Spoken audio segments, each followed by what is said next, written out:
కుప్పగా ఆంధ్రప్రదేశ్ మారింది. ఆంధ్రప్రదేశ్ మరో సూడాన్, సొమాలియా కాబోతోంది. కేంద్రం ప్రకటనతో ఈ విషయం స్పష్టమైంది. ప్రస్తుతం ఏపీ అప్పుల భారం 5,60,000 కోట్లుగా ఉంది. రాష్ట్ర జీఎస్డీపీలో అప్పుల శాతం 34.7%కి చేరింది. తెలంగాణ రాష్ట్ర అప్పుల భారం 4,40,000 కోట్లు. రాష్ట్ర జీఎస్డీపీలో 26.2%. ఈ విషయాన్ని కేంద్ర ప్రభుత్వం రాజ్యసభలో వెల్లడించింది. చంద్రబాబు అధికారంలోకి వచ్చిన 14 నెలల్లోనే 1,50,000 కోట్లకు పైగా అప్పులు చేశారు. చంద్రబాబు అప్పులు ఇలానే చేసుకుంటూ పోతే ఏపీ మరో సూడాన్, సొమాలియాలా తయారు కావటం ఖాయమంటున్నారు ఆర్థిక విశ్లేషకులు. ఈ అంశానికి సంబంధించి పూర్తి అప్డేట్స్ అందించడానికి మా ప్రతినిధి వెంకటేష్ లైవ్ లో జాయిన్ అవుతున్నారు. వెంకటేష్,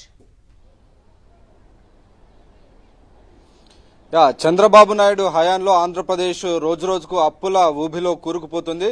ఈ విషయం ఈ రోజు పార్లమెంటు సాక్షిగా బయటపడింది. గత ఏడాది ఆల్మోస్ట్ 4.9 లక్షల కోట్ల ఉన్న అప్పు ఈ రోజుకి 5.6 లక్షల కోట్లకు చేరింది. సో దినదినానికి ఆంధ్రప్రదేశ్ అప్పుల ఊబిలో కూరుకుపోతోందని కేంద్ర ప్రభుత్వమే ఈ రోజు రాజ్యసభ సాక్షిగా ప్రకటించింది.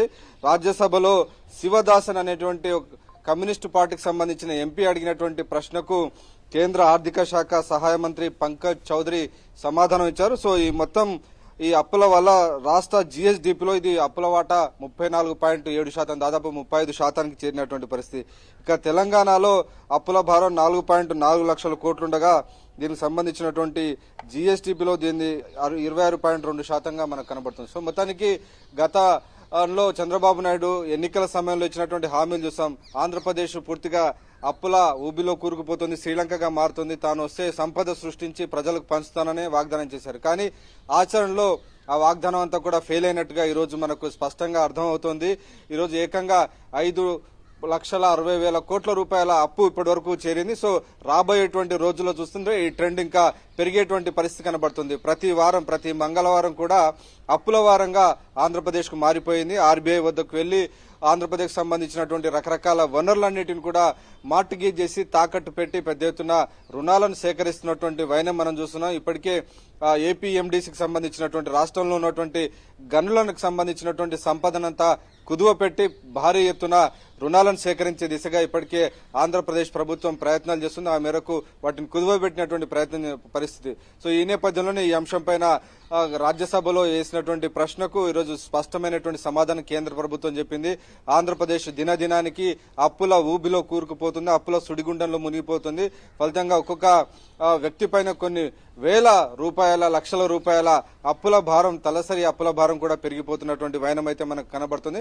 సో అప్పులు తీసుకొచ్చి ఆంధ్రప్రదేశ్ ప్రభుత్వాన్ని నడుపుతున్నటువంటి వైనం క్లియర్ గా మనకు స్పష్టంగా అర్థమవుతుంది. ఏకంగా 35% జీఎస్డీపీలో అప్పుల వాటా పెరగడం క్లియర్ గా ఎక్కడ కూడా సంపద పెరగడం లేదు అనేటువంటి అంశాన్ని కూడా సూచిస్తుంది. సో జీఎస్డీపీలో ఈ అప్పుల వాటా అనేది రోజు రోజుకు పెరుగుతుంది.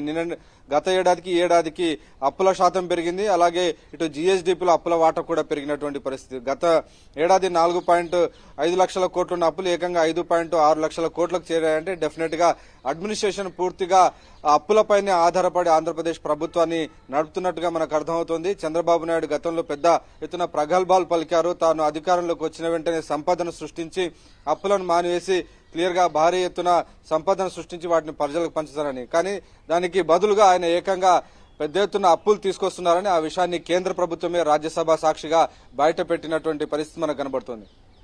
Right Venkatesh, thank you.